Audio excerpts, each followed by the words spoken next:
La Contrahistoria. Un programa presentado y dirigido por Fernando Díaz Villanueva.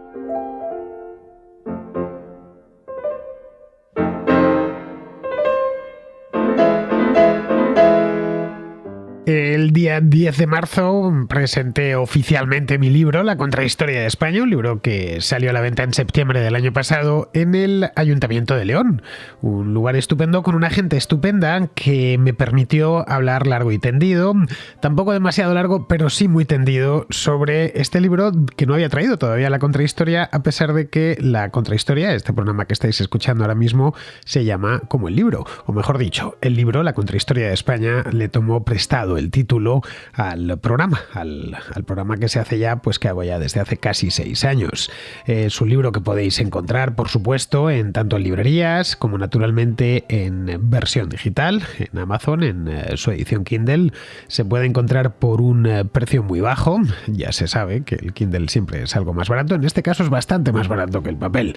Bien, se trata este libro, lo explico a continuación en la contrahistoria de hoy. Hacía tiempo que quería hacerla y escogí una presentación, podía haberlo hecho en Madrid y al final decidí hacerlo posteriormente en la que he hecho en León. Hace poco tiempo me llevé mi grabadora y lo pude grabar, como aquella conferencia que di en Bilbao hace no tanto tiempo, que al parecer pues tuvo muy buena acogida aquí en la contrahistoria.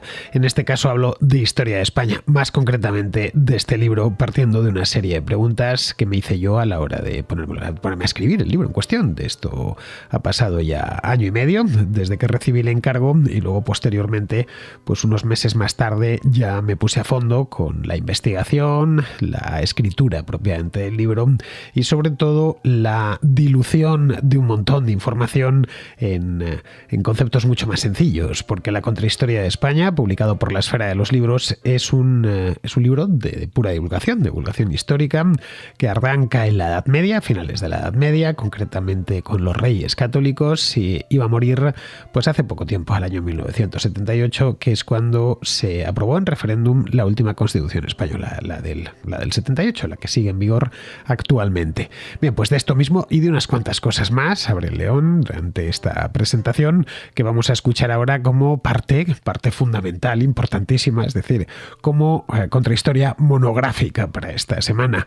Es algo que me habían pedido ya algunos contraescuchas, que hablase de mi libro. Bien, he tardado unos cuantos meses, pero el programa dedicado a mi libro, un libro que por cierto lleva el prólogo de Alberto Garín, os lo digo por si eso hace que os interese un poco más leerlo. Es un prólogo breve, pero como todo lo que escribe Alberto Garín, un prólogo extraordinario, y además me consta que he hecho con cariño, porque Alberto y yo, aparte de hacer muchos programas juntos aquí en La Contrahistoria, somos buenos amigos. Bien, pues vamos a dar paso a este programa especial sobre la contrahistoria de España, que os insisto, lo tenéis perfectamente disponible en todas las librerías y también en su versión digital. Así que vamos a conectar con León, que es donde hice esta conferencia. La calidad de audio, de nuevo, no es tan buena como en mi estudio de Madrid, aunque esta vez sí, la verdad. Aprendí de la última experiencia un local del ayuntamiento, donde un salón de actos bastante grande, por cierto, era mucho mejor, tenía muy buena acústica y eso ha permitido que la calidad sea mejor de la que tenía en el salón de actos aquel donde di la conferencia sobre el embargo estadounidense a Cuba, al castrismo. Ahí era un salón precioso, todo hay que decirlo, pero tenía una acústica endemoniada. En este caso el León ha sido muchísimo mejor, por lo que lo van a agradecer todos vuestros oídos. Bien, pues vamos a saltar a León y vamos a escuchar este programa especial sobre la contrahistoria de España.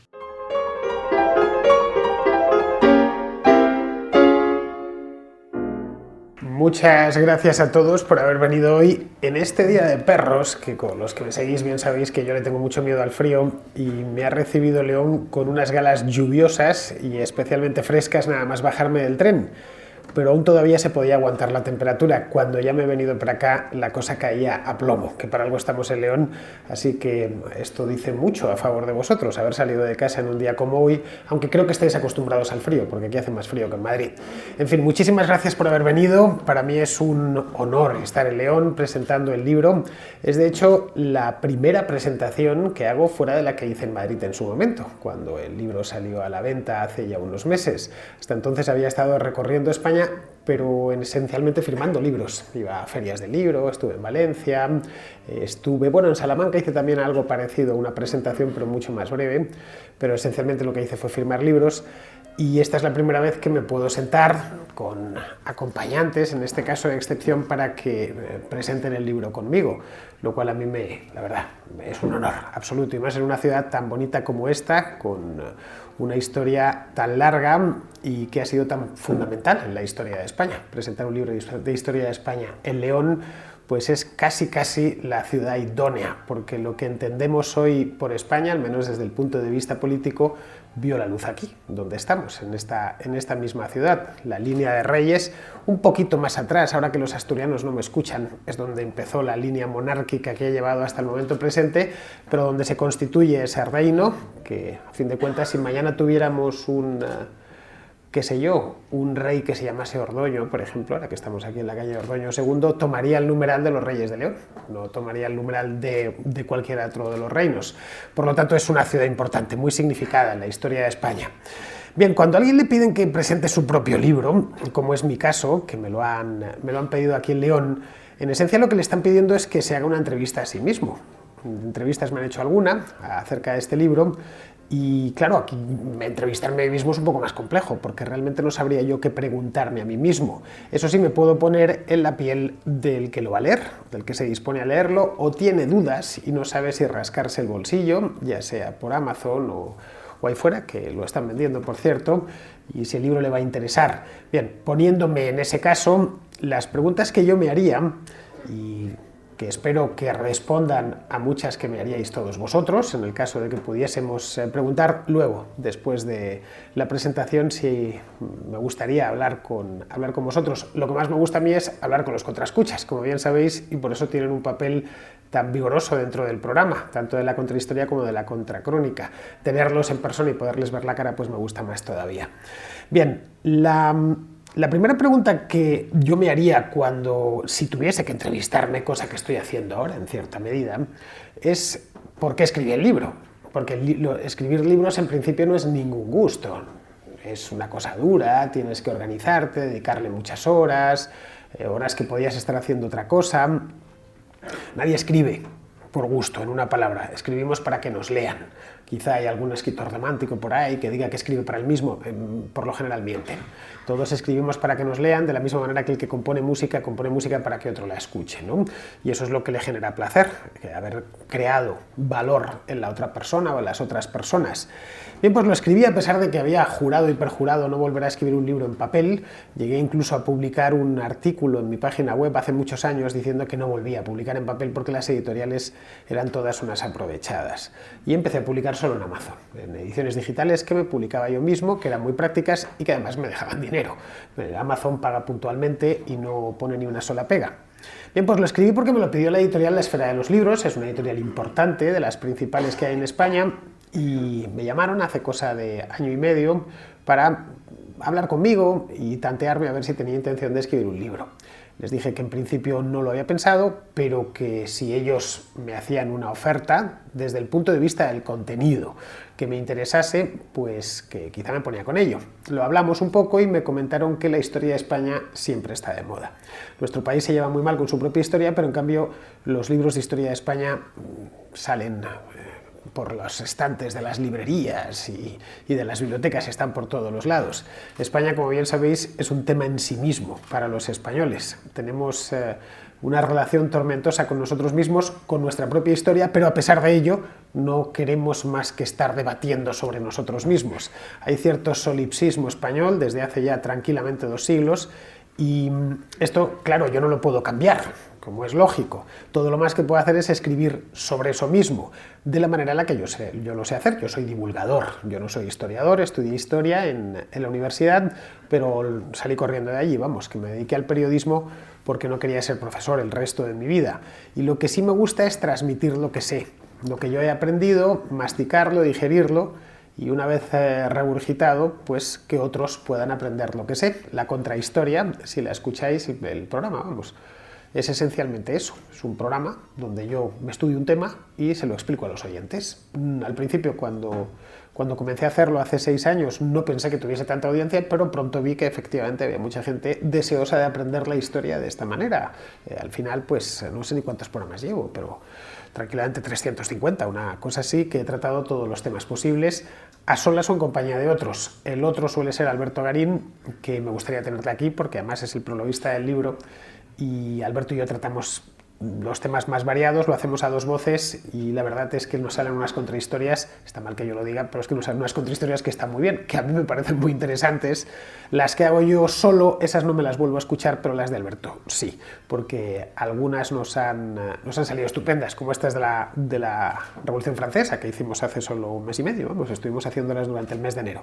Bien, pues esa es la razón por la que lo escribí. Me lo pidió la editorial, me pareció que la idea era atractiva. Me pareció en aquel momento, cuando me lo pidió, que estábamos, como os digo, siempre es presente, ¿no? Se estaba hablando de la ley de memoria democrática, recordadlo, estoy hablando de 2020, ¿no? Y que nunca está de más participar de un debate, sobre todo cuando vas a hablar de historia de España y vas a incorporar el siglo XX. Este libro, en la parte final, incorpora la Segunda República, la dictadura de Franco y no la transición, porque la transición es demasiado reciente y todavía estamos inmersos en el régimen político que nació en aquellos años. Y una de las cosas que debe vigilar mucho un historiador es no pisar los predios de los periodistas, es decir, el presente. De ahí que lo dejé todo en 1978, cuando se aprobó la Constitución.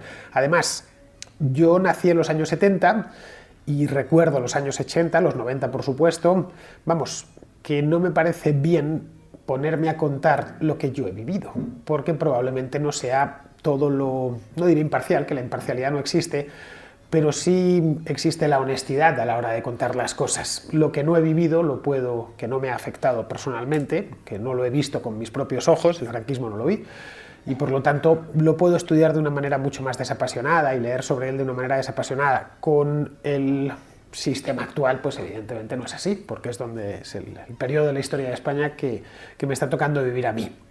Bien, una vez dicho esto, la siguiente pregunta que me haría yo sería: ¿qué periodo ocupa? ¿Vale? Has escrito un libro de historia de España, pero ¿qué vas a hacer? Te vas a ir a los fenicios, ¿no? A los primeros griegos que llegaron a España, o a las costas de lo que hoy es España, ¿no? Coleos, en el siglo VI antes de Cristo. Tuve la tentación, no os engaño, cuando me lo comentó Félix de la Esfera de los Libros, pensé, le dejé además esperando 3 o 4 días hasta que tuve al menos lo que era la hora en la cabeza, porque de primeras los desafíos en la vida hay que dormirlos y hay que pasearlos mucho por Madrid en la bicicleta para que se te vayan ordenando las cosas en la cabeza, no hay que precipitarse. Entonces, a la vuelta de 4 o 5 días ya me le dije, ya está, la vamos a empezar en el siglo XV. Es un momento bueno además para hablar de la historia de España, porque en aquel siglo, a finales de aquel siglo, es cuando se casaron Isabel de Castilla y Fernando de Aragón, que conformaron lo que luego dio a llamarse Reino de España, de las Españas, y de ese reino nace la España liberal del siglo XIX, y de esa España liberal nace la España de 1978. Es decir, hay un hilo conductor desde finales del siglo XV hasta nuestro momento, hasta el momento presente. ¿Podríamos pensar que lo que crean los reyes católicos no es exactamente España? No, no es la España actual. La España actual es muy reciente, ya digo. La España tal y como está conformada ahora mismo data de 1978. La España liberal data de 1812, poco más de 200 años. Algunos incluso hablan de que España nace en 1812. Sí, el Estado español, tal y como lo entendemos, nace en torno al año 1812, porque luego vuelve a desaparecer esas reformas que hacen los doceañistas y tendríamos que irnos entonces a 1833 o incluso un poco más tarde, ya con Espartero. Es decir, si empezamos a ponerle peros a la historia y a ponerle límites y requerimientos, al final resulta que la historia de un país pues es más o menos de mi edad, entonces tampoco tendría mucho sentido. Si voy a hacer una historia de España y empiezo en el 78, sería simplemente absurdo, no sería ni siquiera historia porque el 78 está demasiado cerca. Entonces pensé que eso era una que se atravesó en aquel momento, exactamente en 1469, cuando se casan los reyes de... bueno, todavía no eran reyes, eran príncipes herederos de Castilla y Aragón, se casaron en Valladolid, se casaron en secreto. a partir de ahí se atraviesa un punto de no retorno que conduce hasta nuestro momento, hasta el año 2022. ¿Podría haber sucedido de otra manera? Naturalmente, pero es que sucedió así. ¿Qué le vamos a hacer? Podría haber sucedido, por ejemplo, que en 1640 los portugueses no hubieran vuelto a ponerse por su cuenta, con una nueva dinastía, y hoy pues Portugal fuese una región más de España. Podría haber sucedido, pero no sucedió. Y la historia hay que tomarla como lo que pasó. Nada más, de lo que se nutre la historia es de hechos, no de opiniones, ni de impresiones, ni de nada, de nada. El periodismo, por cierto, también se nutre de hechos, aunque a veces parezca mentira decirlo, es decir, de cosas que han pasado y que la obligación del periodista o del historiador es constatarlas y a partir de ahí ponerlas en relación, contextualizarlas y valorarlas. Nuestra labor, tanto la de los periodistas como la de los historiadores, es exactamente la misma. Eso requiere estudio, horas de dedicación, pocas horas de bar, a ser posible, o mejor ninguna, pocas noches por ahí y muchas horas clavando codos en el caso del historiador e informándose en el caso del periodista. Y así es cuando pues empiezas a ver la historia de España sin ponerte a pegar gritos, sin tener que buscar hechos en el pasado que apuntalen las agendas presentes, tratando de explicar cómo hemos llegado a donde hemos llegado. Y el mejor punto de partida me pareció el siglo XV.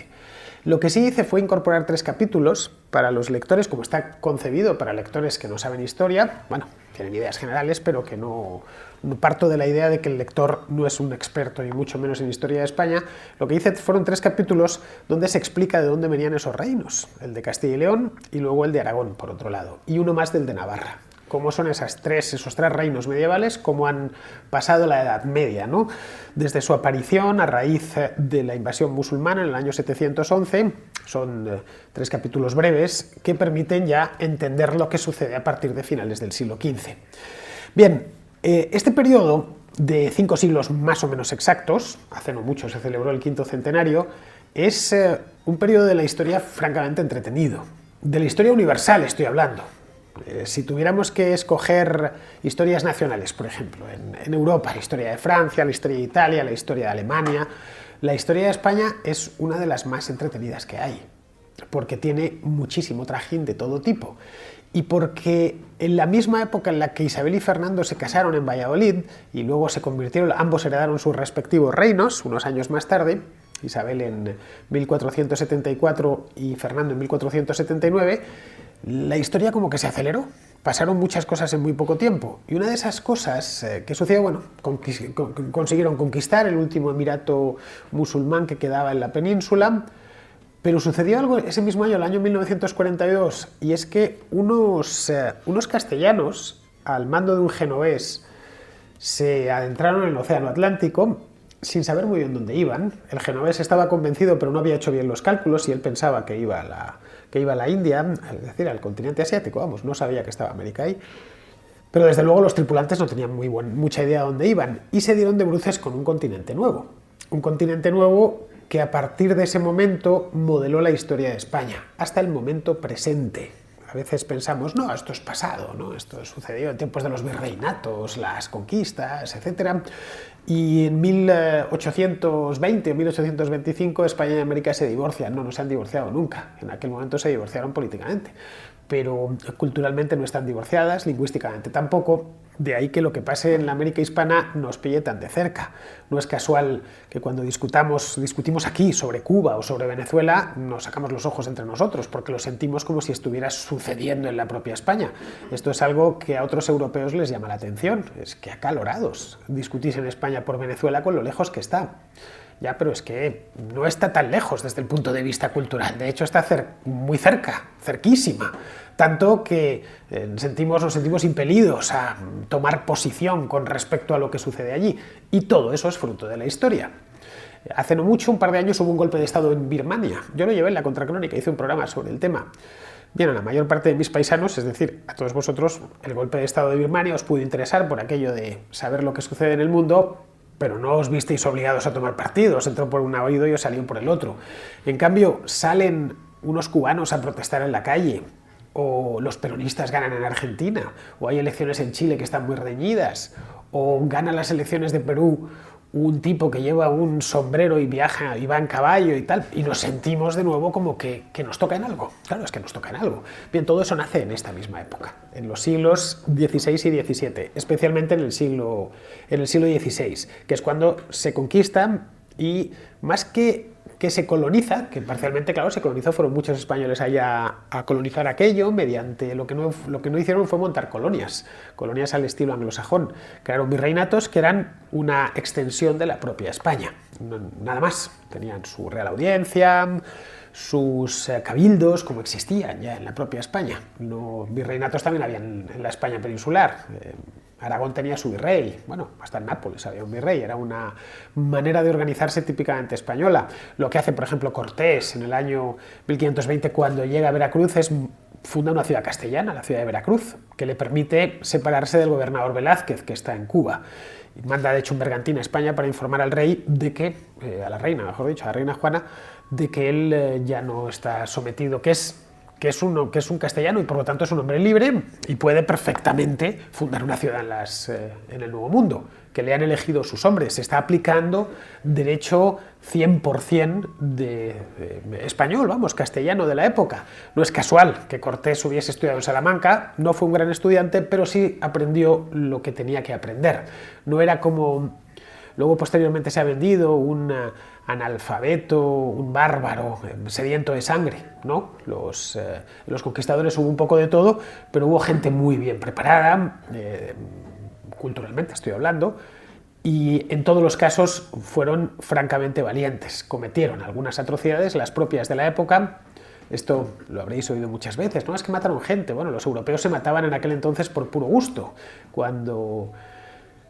Cuando Pizarro conquista al Perú, en Europa están ya en plenas guerras de religión y están haciendo matanzas los unos y los otros, los protestantes y los católicos. Parece que solo echamos cuentas a nuestros antepasados cuando mataban a los de otras civilizaciones, ¿no? Cuando mataban a otros europeos. Bien, el mundo del siglo XVI era el que era y nuestros antepasados tenían ese tipo de principios morales que les empujaban a hacer lo que hicieron. Nos pueden gustar más o menos, pero es que siguen siendo nuestros ancestros. Y a nuestros ancestros no estamos aquí para juzgarles, estamos aquí para entender lo que hicieron, porque si entendemos lo que hicieron, podemos explicarnos el mundo que nos ha tocado vivir. El país, el mundo en general, el propio occidente en el que nos ha tocado vivir. Las cosas no nacen de un día para otro. No existe nada parecido a la tabula rasa en la historia, por más intentos que se hayan hecho. Uno de ellos, el de los jacobinos, durante la Revolución Francesa, que fue, como bien comentábamos Alberto Garín y yo, un baño de sangre tremendo durante el año 1793. La tabula rasa, en definitiva, cuando se ha intentado hacer, ha salido peor que dejar que las instituciones y la cultura evolucione de manera natural. Luego sí, somos los herederos directos, no solo desde el punto de vista sanguíneo, sino también cultural, de aquellos hombres del siglo XVI y del siglo XVII que hicieron cosas admirables, pero que también hicieron cosas despreciables. Recordad que nosotros no vamos a estar aquí por siempre. Dentro de 3 siglos o de 4, nuestros descendientes no nos gustaría, a mí desde luego no me gustaría que nos estuviesen mirando con una lupa moral y diciendo lo que hicimos bien, lo que hicimos mal, o peor todavía, colocándonos una cruz, una X, como diciendo no queremos saber nada de nuestros antepasados del siglo XXI, de principios del siglo XXI, porque eran unos bárbaros, qué sé yo, porque mataban cochinillos para cocinarlos en un horno de leña. Que eso, bueno, pues creo que aquí a todos os gustará el cochinillo porque sois leoneses, caray, pero podría ser, quién sabe, que en el siglo XXIV o XXV eso se considere barbarie, ¿no? Porque se ha inventado el cochinillo sintético, ¿no? Y cuenten cómo en el siglo XX o en el XXI los segovianos mataban, no sé qué edad tiene el cochinillo, 2 semanas, ¿no? Una cosa así, cuando le sacrifican, los mataban con 2 semanas y los metían en un horno, ¿no? Y luego llegaba Cándido y los partía con un plato. Bien, en nuestra manera de ver el mundo, los consensos que gobiernan nuestra sociedad es una cosa perfectamente válida. Quién sabe, dentro de 5 siglos quizás es pura barbarie. Si pudiésemos viajar en el tiempo a dentro de 5 siglos y vemos cómo nos están juzgando, les diríamos, sois tontos, no entendéis nada. Claro, no estáis entendiendo nada, no estáis haciendo el esfuerzo de entendernos cómo era nuestra sociedad. No existía el cochinillo sintético, ni opción, ni siquiera de tener una cosa ni remotamente parecida. Por lo tanto, nos lo teníamos que comer vivo y se criaba para eso, ¿no? Pues bien, cosas parecidas tendríamos bueno, la misma idea tendríamos que aplicarla con nuestros antepasados del siglo XVI o del siglo XVII, tratándoles de entender. Esto no significa compartir, qué sé yo, la Inquisición, por ejemplo, pues no, la Inquisición hoy, para nuestra manera de ver el mundo y sobre todo la disidencia religiosa, nos parece una salvajada, y de hecho lo es, la esclavitud. Pero parece ser que a nuestros ancestros de hace no tanto tiempo no les parecía mala idea. Les parecía, de hecho, el orden natural de las cosas. Bien, preguntémonos por qué. Esto no significa que tengamos que volver a eso, bajo ningún concepto, pero sí al menos entender por qué fueron así, por qué hicieron eso. Preguntarnos también por qué esa unión de reinos, al principio solo por la cabeza, en tiempos de los reyes católicos, pasan a tener un heredero único, que fue Juana, pero que fue reina. Hicimos un programa, Alberto Garen y yo, sobre la mal llamada Juana la Loca. Muy loca no estaba, tal y como comentamos, y como, bueno, estudió Betania Aram en su momento.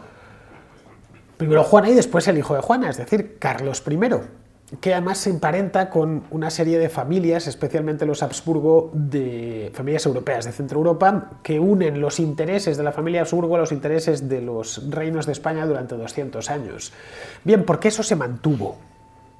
¿Por qué castellanos y aragoneses se mantuvieron más o menos juntos? No siempre en buenos términos, pero que se ha mantenido esa realidad política que nace a finales del siglo XV. Bien, eso es otra de las grandes preguntas que muchos pueden resolverla con facilidad. ¿Ha sido a la fuerza? Pues no siempre ha sido a la fuerza. Cuando los franceses invadieron España en el año 1808, la resistencia salió desde abajo.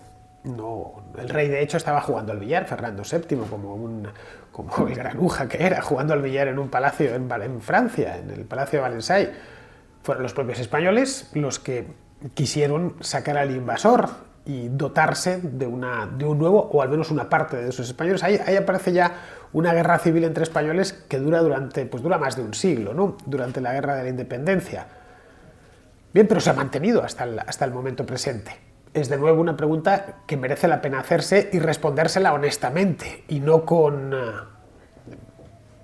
eslóganes ni con mantras prefabricados, que lo construyamos desde abajo hasta arriba, es decir, desde los hechos, y de esos hechos sin ignorar ninguno, porque si empezamos a ignorar hechos, el problema es que la conclusión que saquemos de ahí va a estar equivocada.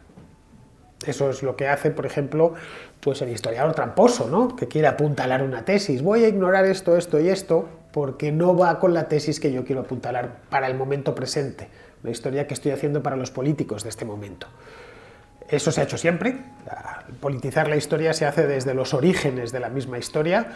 Los cronistas medievales escribían las crónicas para un rey concreto, y ese rey solo había hecho cosas buenas, solo faltaba. Pero claro, la complejidad del oficio es mucho mayor hoy que la que podía tener un cronista medieval. Y sobre todo que nuestras sociedades también son mucho más complejas y requieren muchísimas más respuestas. De ahí que los políticos traten de darlas en función de los intereses políticos que tienen en ese momento. En fin, estáis ahora aquí en León con un debate sobre el tema del leonesismo desde hace bastante tiempo. Hay gente que defiende el leonesismo desde un punto de vista racional, económico, y otros que lo defienden desde un punto de vista identitario histórico. Han ido a buscar a la historia una serie de elementos sobre los que justificar una demanda política casi 1000 años después. Para que veáis si la historia es importante. Cómo se puede ir a pescar a hace 700 u 800 años argumentos con los que utilizarlos políticamente en nuestro tiempo. De ahí que es importante conocer exactamente cómo fueron las cosas y sobre todo por qué fueron así. Es decir, por qué Fernando III heredó el reino de Castilla y el de León. Saber exactamente cómo eran en aquel momento, por qué pasa a ser el rey y por qué los castellanos y los leoneses son tan tremendamente parecidos. Hablan el mismo idioma, diría que casi con el mismo acento, la arquitectura es esencialmente la misma, casi diría que hasta la gastronomía, que no notas mucho la diferencia. Bien, pues eso de nuevo hay que irse a la historia. y hay que conocerla lo más certeramente posible. Bien, esto nos llevaría a otra pregunta, y es en qué momento podríamos empezar a hablar de España. Ya sabéis que hay un debate abierto desde hace bastante tiempo con, no, es que España, como os decía antes, nació en 1812, nació en 1978, se la inventó Franco, en fin, yo he oído todo tipo de disparates, ¿no? Algunos incluso temen decir el nombre, como si el nombre estuviese mal, ¿no? Como si el nombre lo hubiera inventado alguien hace 4 días con aviesas intenciones. El nombre España es muy antiguo, significa, según tengo entendido, tierra de conejos, lo pusieron los fenicios, Isfanim, que significa eso mismo, lo tomaron los romanos de ahí, los griegos lo llamaron de otra manera, lo llamaron Iberia, y como la línea aérea, vamos, y como la península ibérica y la península hispánica es exactamente lo mismo, son sinónimos las dos palabras. Es curioso que los portugueses se reconozcan a sí mismos como ibéricos, pero no quieren reconocerse como hispánicos, están diciendo exactamente, es lo mismo, ibérico y hispánico. Bien, al final ese reino que se forja a partir del siglo XVI toma el nombre de España y se queda con ese nombre. Vamos a poner por caso que hubiera tomado el nombre de Iberia, que en lugar de denominarse a sí mismos Rex Hispaniarum, rey de las Españas, pasasen a ser Rex Iberiarum, rey de las Iberias. Hoy nosotros seamos todos ibéricos, ¿no? Y no habría ningún problema con esa terminología, para que veáis lo caprichosa que es la historia si cuando vas a los orígenes y a explicar o a entender las cosas, cómo se fueron formando. Por lo tanto, el nombre no tiene ningún problema. La clave estaría saber en qué momento podemos hablar de una unidad política que toma decisiones, evidentemente su cabeza, los monarcas y quienes les rodeaban, decisiones autónomas y en la propia España y en el mundo, y que eso se proyecta hacia el futuro. Bien, eso sucede en el siglo XVI. Carlos I es el primer rey propiamente de España, que reina sobre Aragón, reina sobre Castilla, reina sobre Granada, que ya ha sido asimilada, reina sobre Navarra, lo que es la España actual. Un país que, curiosamente, y a pesar de que tenemos esa idea de que hemos fracasado estrepitosamente a lo largo de la historia, conservamos prácticamente las mismas fronteras de la época. Son pocos los países europeos que pueden decir lo mismo. El día que se murió Fernando el Católico, en 1516, al morir, murió en un pueblecito de la provincia de Cáceres, que todavía no se llamaba provincia de Cáceres, claro, eso vino después, llamado Madrigalejo. Los límites de los reinos de España eran casi idénticos que los de ahora. Que habría que exceptuar Gibraltar, que se lo cedió Felipe V al rey de Inglaterra en el año 1713. Habría que también exceptuar un pueblito que estaba en Portugal, que después de la Guerra de las Naranjas en 1802 pasó a España, que está al sur de Badajoz, que se llama Olivenza, y poco más, creo que no hay. Bueno, y la Cerdaña, una parte de la Cerdaña, que es la paz de los Pirineos, pero en esencia es exactamente lo mismo. Si miramos otros países de Europa, vemos que algunos han cambiado sustancialmente, algunos para menos, ¿no? El mantener el mismo espacio político durante 500 años, bueno, 1516 estamos hablando, pues 506 años ya es de por sí meritorio y no nos viene a decir que ha sido un fracaso, a pesar de que lo repiten una y otra vez, ¿no? Esto nos llevaría a la siguiente pregunta, que es directa además, sin anestesia, ¿no? Y es si la historia del país ha sido un fracaso, tal y como se repite continuamente desde hace bastante tiempo, por lo menos un siglo, aunque yo iría antes. Desde luego, desde la época de los regeneracionistas, finales del siglo XIX, todo estaba mal. Y seguimos con ese mismo cuento, ¿eh? La idea de que siempre hay algo mal, que hay como una especie de problema en el sistema operativo, un error fatal, que unos dicen que todos creen, por supuesto, tener la solución. Los arbitristas existen en España, en Castilla, por lo menos desde el siglo XVI, y lugares como Twitter están llenos de arbitristas, creen conocer el mal a la perfección y su solución. Otros dicen que lo mejor es romperlo todo, que salten 1000 pedazos y volver, qué sé yo, a estados medievales, ¿no? Que supuestamente eran felices, y un anacronismo tan absurdo y ridículo que, claro, a mí no me produce más que risa, ¿no? Pero bueno, que los hay que dicen que no, si esto volviésemos de nuevo al mapa político, si se podía llamar mapa político a la España del siglo XII, que todo estaría resuelto sin problemas. Y esto, claro, necesitan tirar de identidades, unas son más o menos reales, otras son de cartón piedra, otras se inventaron ayer por la tarde, y todas siempre van en dirección a diferenciarse del vecino, especialmente del vecino cercano. Otros dicen que no ha sido un fracaso y que la demostración es que, a pesar de todo, seguimos juntos y seguimos conformando una unidad política y sobre todo una unidad humana. España es un país muy homogéneo, bastante, de norte a sur y de este a oeste. Es cierto que se hablan varias lenguas y todos estamos muy orgullosos de que en nuestro país se hayan mantenido lenguas como el catalán o el vasco o el gallego, cosa que no pueden decir lo mismo los catalanes de Francia o los vascos de Francia. Allí prácticamente desapareció porque lo hicieron desaparecer los franceses. Aquí gozan de gran salud y demuestra que nuestro país es un país genuinamente civilizado, que ha observado la diferencia y la ha mantenido, aunque ha habido épocas en las que trató de eliminarse, las épocas en las que, por cierto, España quiso parecerse a Francia. Y de Francia, sinceramente, entre vosotros y yo, pocas cosas buenas nos han venido, salvando el queso y al que le guste el vino, el vino. El resto básicamente han sido dolores de cabeza y problemas. Entonces, bueno, y alguna cosilla buena, algún músico y tal, algo de comida, pero desde el punto de vista político casi todas las cosas que nos han traído de allí nuestros monarcas y nuestros políticos han sido malas y nos han generado problemas a lo largo del tiempo. Bien, eso es un hecho, es decir, seguimos como en tiempos de Fernando el Católico, no hemos perdido casi ni un palmo de terreno, es más, en algunos puntos lo hemos ganado, como el caso de Olivenza. Pensad en Alemania. Alemania hace un siglo, bueno, un poco más de un siglo, antes de la Primera Guerra Mundial. Alemania iba de lo que es hoy Alsacia y Lorena, que estaba en parte de Estrasburgo, vamos, estaba ahí en Francia, hasta Lituania. La ciudad de Klaipeda era una ciudad alemana, se llamaba Memel. Eso era Alemania. Miremos el mapa de Alemania hoy. Se acaba en el río Oder y ya está. Y por supuesto ni Alsacia ni Lorena están en Alemania.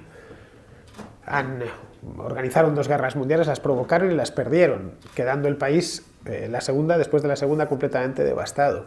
Caray, si nuestra historia es un fracaso, ¿qué es la historia de Alemania? Que tiene una historia de comunidad política mucho más corta. O la historia de Francia, que intentó construir un imperio 3 veces y las 3 veces fracasó. Decir que es un fracaso la historia de una comunidad humana como la hispana, que ha conseguido generar una comunidad lingüística de casi 500 millones de hablantes, si eso es un fracaso.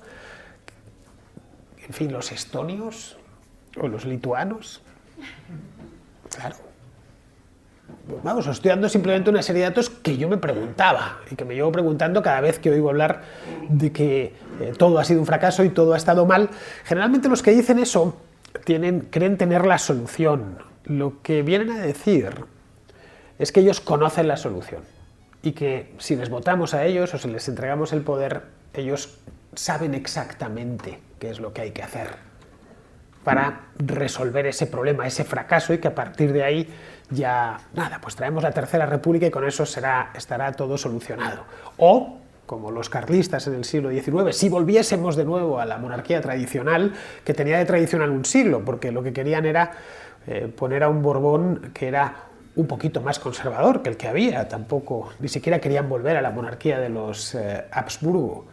Es decir, siempre que ha habido algún tipo de crisis nacional, han aparecido esos arbitristas o esos oportunistas. Bien, todo esto lo voy de manera muy divulgativa. Se puede ver en las páginas de la Contrahistoria de España. Es, ya digo, una redacción muy limpia, sin intención en ningún momento de incomodar al lector, todo lo contrario, haciendo hincapié, bueno, pues en las cosas que se hicieron bien y también, por supuesto, en las cosas que se hicieron mal. En todos los casos, bueno, que se hicieron mal incluso para el momento aquel, ¿no? En fin, hubo empresas que acometieron nuestros antepasados que eran directamente delirantes, como la Guerra de Holanda, por ejemplo, la Guerra de Flandes, que les llevó 80 años y fue una auténtica ruina, se mirase desde donde se mirase, ¿no? O lo mal que se gestionó en su momento la independencia de las repúblicas hispanoamericanas por ambos lados, no solo por el español, sino también por el criollo, vamos, por el de los padres de las actuales, los libertadores, los padres de las actuales repúblicas, ¿no? Así que la última pregunta, y esta me la han hecho varias veces, y con esto ya voy a terminar porque estoy mirando la grabadora, estoy grabando esto, para luego subirlo al canal.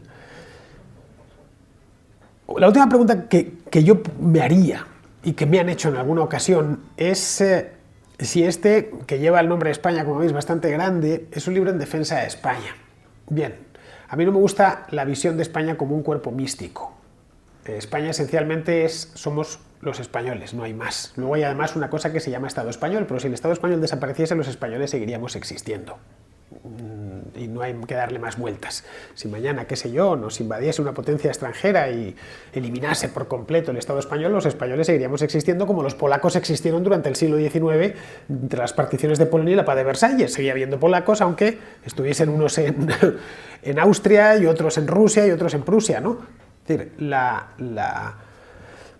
digamos que no es en defensa del Estado ni de la concepción política, pero sí de lo que hicieron los que nos precedieron, nada más, porque antes de nosotros hubo unos cuantos y después de nosotros espero que sigan viniendo unos cuantos.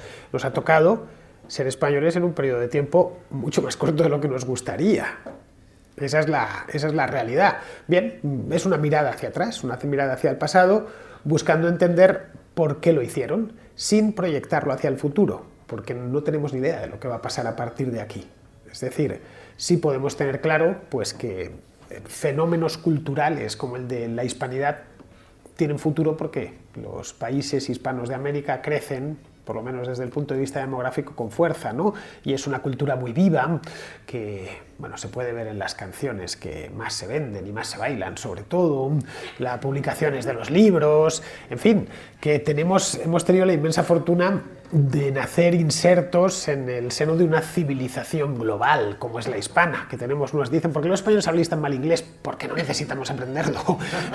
Ya está. Eso a veces te lo preguntan, ¿no? Gente pues de esos países pequeños, Dinamarca y tal, es que los españoles hablan ustedes muy mal el inglés. Bueno, eso en el caso de que lo hablemos.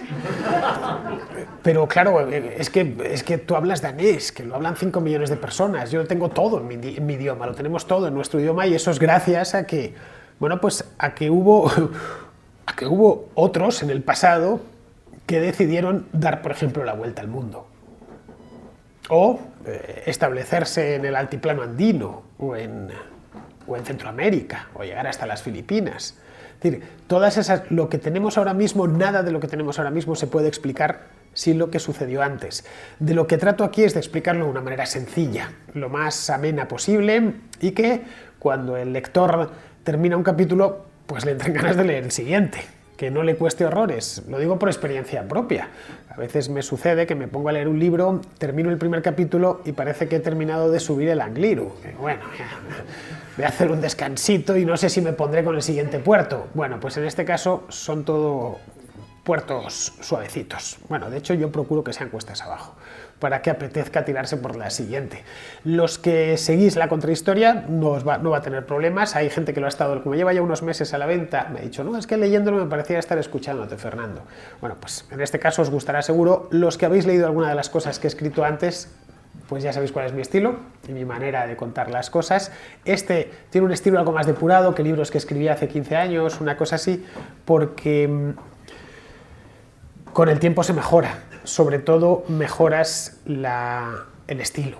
Yo leo cosas que escribí en el año 2000 y digo, por Dios, que desaparezcan cuanto antes, ¿no? Porque están mal escritas, o me lo parecen a mí ahora.